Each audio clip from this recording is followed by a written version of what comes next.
jaarlijks solisten- en ensemblefestival. CDA vraagt aandacht Maaslijn. Het is vandaag 16 maart. Dit is het Pelemaasjournaal. Afgelopen weekend vond in verenigingsgebouw Odeon het jaarlijkse solisten- en ensemblefestival plaats. Gedurende 2 dagen werden ongeveer 125 optredens verzorgd.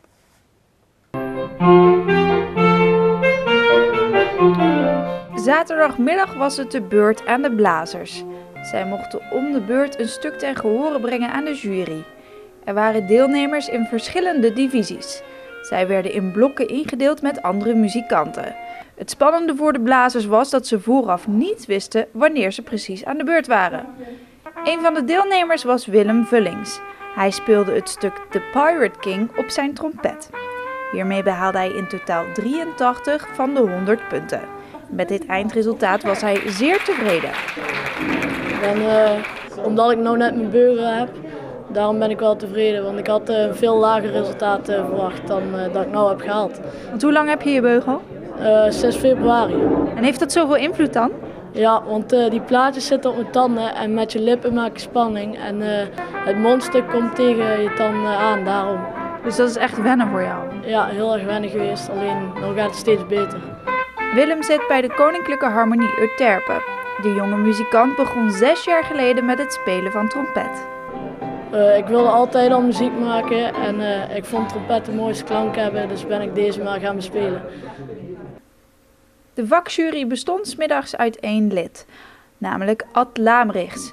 Hij beoordeelde de jongeren op zuiverheid, ritmiek, techniek en muzikaliteit. Nou, het niveau is buitengewoon goed. Je kunt echt horen dat de kinderen ontzettend goed hebben gestudeerd. Ze zijn goed voorbereid. In muzikale zin gebeurt er ook allerlei spannende dingen. Ze spelen niet alleen de noten, heb ik tot mijn grote vreugde mogen horen. Maar sommigen zijn ook in staat om met de noten te spelen. Wat natuurlijk een hele andere invalshoek is. En dat doen ze op een hele leuke en voortreffelijke manier al. In totaal kwamen er 's middags 33 jeugdige muzikanten voorbij. Een behoorlijk aantal om als jurylid iedere keer geconcentreerd een beoordeling te geven. Toch merkt Laamrichs dat er steeds minder jongeren voor een blaasinstrument kiezen. Daar moet ik gewoon heel eerlijk in zijn. De interesse voor de blaasmuziek, dat wordt steeds een beetje minder. Dat loopt een beetje terug. En dat is eigenlijk heel jammer.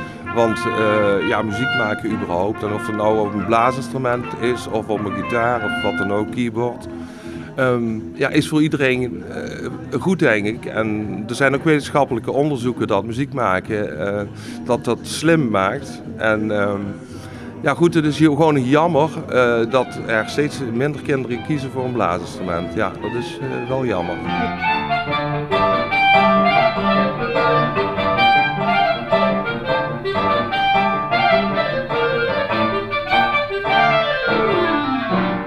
De organisatie van het concours was dit jaar in handen van MMSK Sint-Petrusbande. In totaal deden er 11 muziekgezelschappen uit de gemeente Venray mee. De presentatie was in handen van Lucie van den Berg.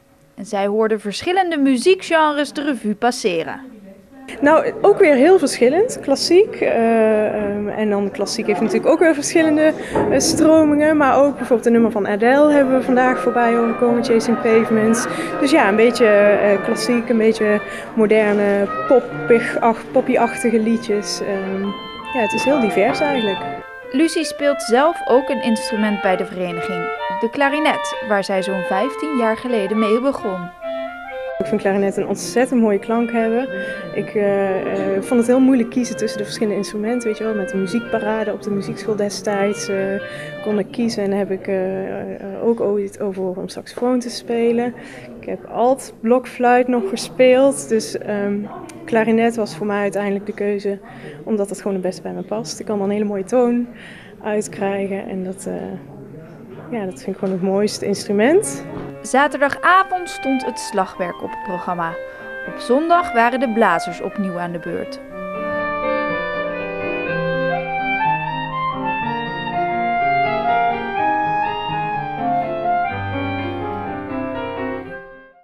De jongeren van het CDA waren vanochtend vroeg uit de Veren.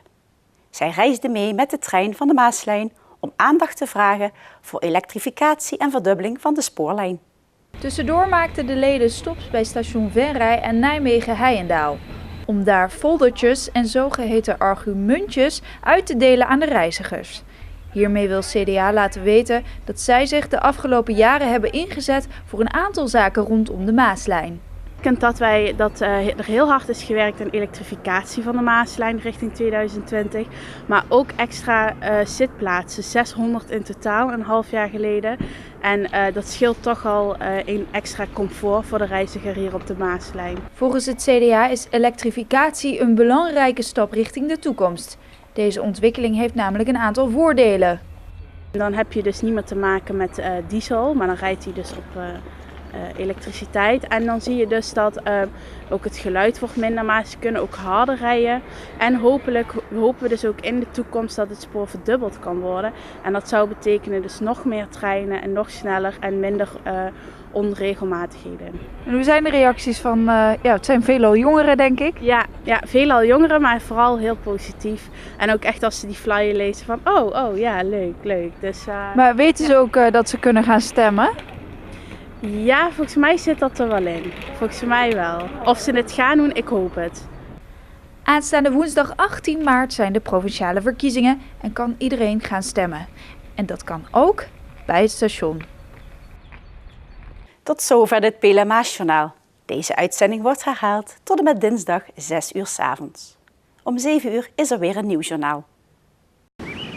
Weer of geen weer, bij ons is het altijd vakantieweer. Aankomende nacht koelt het af tot het vriespunt. Er is kans op een enkele mistbank. Morgen overdag is het de hele dag stralend zonnig weer. De temperatuur loopt 's middags op tot zo'n 17 graden. Ik dank u voor het kijken en heel graag tot morgen.